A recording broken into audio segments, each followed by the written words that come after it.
दूंगी। देखें, शादी के बाद सबसे पहले हम उम्रे पे गए, तो वहां पर मुझे पहली दफा इस बात का एहसास हुआ कि खाना काबा में हम उम्रा करने के लिए नियत से जब हमने एहराम वगैरह बांधा और मैं कमरे में वापस आई, तो मुझे पहली दफा उन्होंने वहां मारा।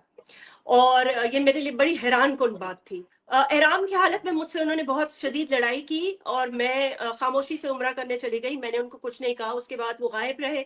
सुबह 5 साढ़े 5 बजे कमरे में आके उन्होंने बहुत जोर जोर से कमरे के दरवाजे बजाए, सब कुछ किया। मैंने दरवाजा पहले डर के मारे नहीं खोला, फिर मैंने इवेंचुअली खोल दिया क्योंकि जाहिर सी बात है मेरे शौहर है।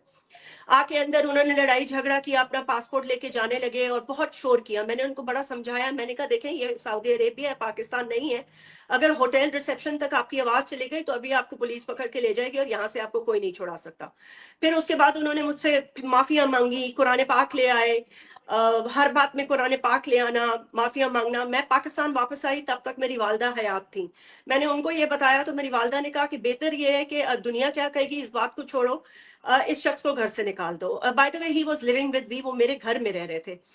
और उसका रीजन ये था कि वो ये कह रहे थे कि उन्हें उनके पेरेंट्स ने घर से निकाल दिया है और उनका कारोबार भी कोई नहीं अब चल रहा और उनको रहने की जगह चाहिए थी। तो मैंने उनको घर से निकाल दिया। 3 दिन तक मैंने उन्हें घर में नहीं आने दिया। 3 दिन बाद उन्होंने फिर वापस मेरी मदर को अप्रोच किया।